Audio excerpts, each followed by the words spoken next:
기도하겠습니다.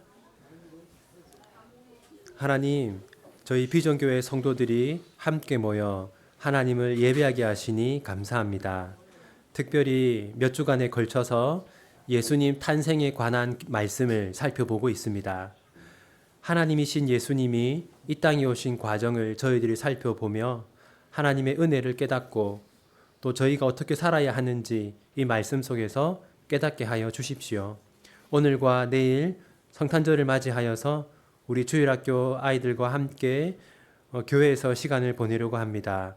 즐겁고 유익하고 복된 시간 되게 하시고 아무도 다치거나 또 특별한 사고가 일어나지 않도록 지켜 보호하여 주시기를 소원합니다. 예수님의 이름으로 기도합니다. 아멘. 오늘 함께 살펴볼 말씀은 누가복음 2장 1절부터 7절까지 말씀입니다. 누가복음 2장 1절부터 7절까지 말씀. 예수님 탄생에 관한 말씀을 한 달에 걸쳐 살펴보려고 하는데 이제 오늘 예수님 탄생하시는 본문입니다. 우리 2장 1절 함께 읽겠습니다. 그때에 가이사 아구스도가 영을 내려 천하로다 호적하라 하였으니, 여러분 누가 등장합니까? 가이사 아구스도라는 사람이 등장하죠. 여러분 이 사람이 혹시 누군지 아세요? 가이사 아구스도는 여러분이 보는 책에는 카이사르 아우구스투스라는 이름입니다. 여러분 들어본 이름이죠. 카이사르 아우구스투스. 원래 이름은 뭔지 아세요?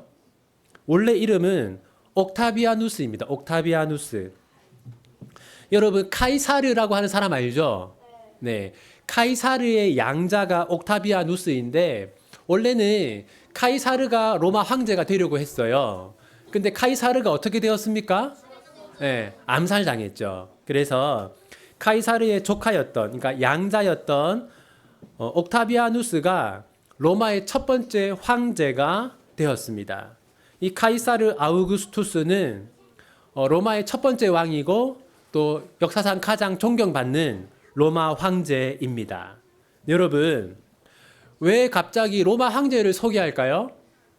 그 이유는 이때 누가 이스라엘을 다스렸습니까? 네, 이때 로마가 이스라엘을 다스리고 있었죠. 이스라엘을 통치한 이방 나라는 다음과 같아요. 제일 처음에 바벨론이 이스라엘을 다스렸죠. 그 다음 페르시아, 그 다음 그리스, 그 다음 알렉산더의 후손들, 그 다음 로마가 이스라엘을 다스렸어요. 그러니까 이때는 로마가 이스라엘을 다스리고 있었고 이스라엘은 로마의 식민지였기 때문에 로마 황제를 언급하고 있어요. 그런데 로마 황제가 온 세상 사람들에게 무엇을 하라고 했습니까? 호적을 하라라고 했죠. 호적은 뭔지 아세요? 이것은 인구조사입니다. 부산에 몇 명이 살고 서울에 몇 명이 사는지를 조사하는 거예요. 왜 갑자기 인구조사를 했을까요? 무엇을 위해서? 무엇을 위해서? 네, 세금을 거두기 위해서. 부산에 몇 명이 사는지 알아야 얼마 세금 거둘지를 알 수 있을 거 아니에요. 로마 황제가 그래서 다 자기 고향으로 가서 인구 등록을 해라고 한 겁니다. 자, 그래서 우리 3절 같이 읽겠습니다. 모든 사람이 호적하러 각각 고향으로 돌아가매. 자, 이제 인구 조사를 위해서 사람들이 어디로 갔어요? 고향으로 돌아갔어요. 여러분, 예수님의 육신의 아버지가 누굽니까? 요셉의 고향이 어딘지 아세요? 자, 우리 4절 같이 읽겠습니다. 요셉도 다윗의 집 족속이므로 갈릴리 나사렛 동네에서 유대를 향하여 베들레헴이라는 다윗의 동네로. 자, 예수님의 육신의 아버지는 누굽니까? 요셉이고 요셉의 고향은 어디예요? 베들레헴. 그래서 원래 이제 요셉은 나사렛이라고 하는 동네에 살고 있었어요. 그런데 로마 황제가 인구 조사를 하라고 했기 때문에 나사렛에서 베들레헴으로 옮겼습니다. 여러분, 나사렛에서 베들레헴까지는 대략 100km입니다. 100km. 여러분 100km가 잘 감이 안 오죠? 부산에서 대구까지가 그러니까 부산 딱 경계에서 대구 경계까지 대략 100km입니다. 여러분 부산에서 대구까지 걸어서 가겠습니까? 걸어서 갈 수 있겠어요? 힘들겠죠? 근데 이 100km를 요셉은 걸어서 가야 했어요.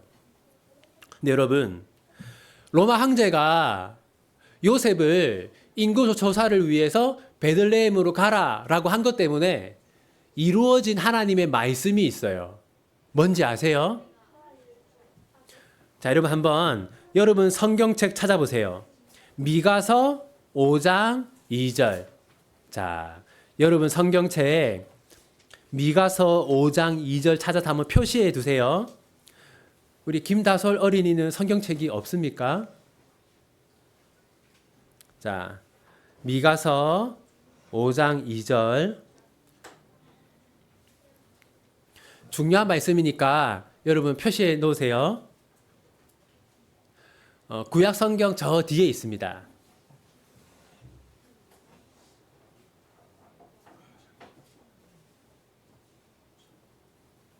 자, 우리 한번 미가서 5장 2절 같이 읽겠습니다. 베들레헴 에브라다야 너는 유다 족속 중에 작을지라도 이스라엘을 다스릴 자가 내게서 내게로 나올 것이라. 그의 근본은 상고의 영원에 있느니라. 여러분, 미가 선지자가 예수님이 이 땅에 오시기 약 500년 전에 예수님이 어디에서 태어난다고 예언했습니까? 베들레헴에서.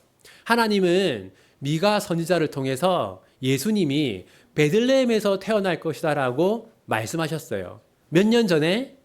대략 500년 전에. 근데 여러분, 하나님은 예수님이 어디에서 태어난다고 했다고요? 베들레헴. 그런데 예수님의 육신의 아버지 요셉은 어디에 살고 있었어요? 나사렛에 살고 있었죠. 그러니까 하나님 말씀이 이루어지려면 요셉이 어디서 어디로 이동해야 돼요? 나사렛에서 베들레헴으로 이동해야 되죠. 그런데 그것이 누구를 통해 이루어졌어요?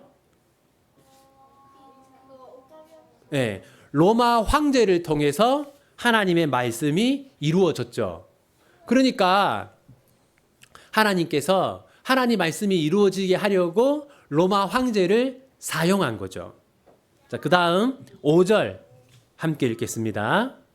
그 약혼한 마리아와 함께 호적하러 올라가니 마리아가 이미 잉태하였더라. 여러분, 요셉이 나사렛에서 베들레헴으로 가야 되잖아요. 그때 누구를 데려갔어요? 마리아를 데려갔죠. 그런데 여러분, 5절을 보면 이때 마리아가 어떤 상태였습니까? 임신한 상태였죠. 여러분 생각해 보세요. 지금 마리아는 임신을 했고, 자, 그리고 나사렛에서 베들레헴까지는 대략 몇 킬로? 100km. 그럼 그때 차가 있다 없다? 그럼 어떻게 이동했을까요? 네, 아마 걸어갔을 겁니다. 여러분, 근데 놀라운 게 뭐냐면요. 이때 인구 조사를 할 때 여자는 굳이 갈 필요가 없었어요. 왜냐하면 호적 등록은 남자만 하거든요. 그러니까 요셉만 나사렛에서 베들레헴으로 가면 되는 겁니다. 그러니까 이거는 여러분 요셉이 이 마리아를 일부러 데리고 간 게 아니에요. 왜냐하면 마리아는 안 가도 되거든요. 그럼 여러분 생각해 보세요. 왜 마리아는 지금 임신을 했는데 임신한 몸으로 100km를 걸어서 갔단 말이에요. 왜 마리아는 베들레헴으로 갔을까요? 여러분, 우리가 지난주에도 봤지만 마리아는 아주 신실한 사람이었어요. 그러니까 아마 마리아는 이 미가서 말씀을 알았겠죠. 그러니까 예수님은 베들레헴에서 태어날 것이다라고 하는 하나님의 말씀을 마리아가 알고 있었단 말이에요. 그러니까 마리아가 나사렛에 있으면 되겠어요, 안 되겠어요? 안 되는 것이죠. 그럼 하나님 말씀이 이루어지지 않으니까. 그래서 마리아는 하나님의 말씀이 성취되게 하려고 베들레헴으로 간 겁니다. 어떤 몸으로? 네, 임신한 몸으로. 몇 킬로를? 네, 100킬로를. 자, 그 다음 7절 함께 읽겠습니다. 첫 아들을 낳아 강보를 싸서 구유에 뉘었으니 이는 여관에 있을 곳이 없음이러라. 여러분, 오늘이 대략 2024번째 크리스마스잖아요. 자, 첫 번째 크리스마스는 어디에서 이루어졌습니까? 7절 보십시오. 예수님이 어디에 누웠어요? 구유. 구유는 뭡니까, 여러분? 네, 짐승의 밥그릇을 구유라고 해요. 그러니까 예수님은 짐승이 머물던 곳, 즉 마구간이죠. 여러분, 그러니까 첫 번째 성탄절은 장소가 어디다? 마구간이다. 여러분, 예수님은 원래 어떤 분입니까? 예수님은 하나님이잖아요. 그죠? 그러니까 하나님이신 예수님이 사람으로 이 땅에 오신 거잖아요. 그러면 여러분, 예수님은 어디서 태어날지를 정할 수 있겠습니까? 없겠습니까? 정할 수 있겠죠. 예수님은 로마 황제의 아들로 로마 황제의 궁궐에 태어날 수도 있어요. 그런데 예수님은 어디에서 태어났습니까? 예수님은 마구간에서 태어났어요. 여러분, 예수님은 가장 낮고 비천한 장소에서 출생하셨습니다. 자, 이제 오늘 본문이 우리에게 주는 교훈들을 몇 가지 살펴보겠습니다. 첫 번째는요, 하나님은 모든 사람을 다스린다라는 겁니다. 여러분, 예수님이 베들레헴에서 태어날 거다. 누가 예언했습니까? 어떤 선지자? 미가 선지자. 여러분, 미가 선지자의 예언이 이루어지도록 하나님이 누구를 사용했어요? 로마 황제를 사용했죠. 여러분, 하나님은 하나님의 뜻을 이루기 위해서 로마 황제를 사용했어요. 이건 무슨 말이냐면 하나님은 하나님의 뜻을 이루기 위해서 모든 사람들을 사용하신다라는 걸 우리에게 보여주는 겁니다. 두 번째, 하나님의 말씀은 반드시 이루어진다라는 겁니다. 여러분, 미가 선지자는 예수님이 어디에서 태어난다고 했어요? 베들레헴. 그런데 요셉은 어디에 살고 있었어요? 나사렛에 살고 있었죠. 그럼 하나님의 말씀이 이루어지지 않을까요? 아닙니다. 하나님 말씀이 이루어지게 하려고 하나님이 로마 황제를 사용하셨죠. 이처럼 하나님의 말씀은 반드시 이루어진다는 것을 알 수 있어요. 세 번째는 하나님의 말씀은 순종하는 자들을 통해서 이루어진다라는 겁니다. 여러분, 원래 마리아는 어디에서 살고 있었어요? 나사렛. 네. 그리고 마리아는 호적을 하러 갈 필요가 있어요, 없어요? 없습니다. 그런데 왜 마리아가 임신한 몸으로 100km를 걸어서 베들레헴으로 갔을까요? 하나님의 말씀이 이루어지게 하려고 마리아는 그 무거운 몸을 이끌고 100km를 걸어서 간 것이죠. 이렇게 순종하는 마리아와 같은 사람들을 통해서 하나님의 뜻이 이루어지는 겁니다. 네 번째는 하나님은 우리가 낮은 곳으로 내려가기를 원하신다라는 겁니다. 여러분, 예수님은 어디에서 태어나셨습니까? 마구간에서. 여러분, 이걸 잘 기억해야 돼요. 예수님은 왕궁이 아니라 마구간에서 태어나셨어요. 이것은 우리가 어떻게 살아야 하는지를 예수님이 보여준 겁니다. 여러분, 우리는요, 왕궁처럼 더 편하고 더 좋은 삶을 살기 위해서 노력하는 사람들이 아니라 예수님이 마구간으로 내려가신 것처럼 우리는 더 낮은 곳으로 내려가기 위해서 노력하는 사람들이 되어야 합니다. 우리가 그렇게 살아야 한다는 것을 하나님께서는 마구간에 태어나신 예수님의 모습을 통해서 우리에게 보여주신 겁니다. 자, 이제 이 이후의 말씀은 내일 성탄 예배 시간에 나누도록 하고 오늘 함께 나눈 말씀 가지고 우리 기도하기를 원합니다. 여러분, 하나님은 예수님이 베들레헴에서 태어나게 하려고 누구를 사용했습니까? 로마 황제를 사용했습니다. 이 말씀처럼 하나님은 이 땅의 지도자들을 사용하셔서 하나님의 뜻을 이루십니다.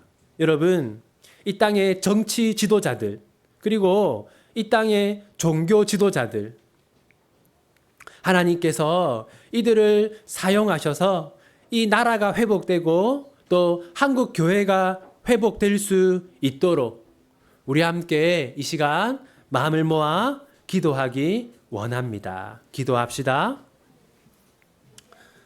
하나님 아버지, 하나님은 로마 황제를 사용하셔서 하나님의 뜻을 이루셨습니다. 하나님, 이 시대 이 땅의 지도자들도 하나님께서 사용하여 주시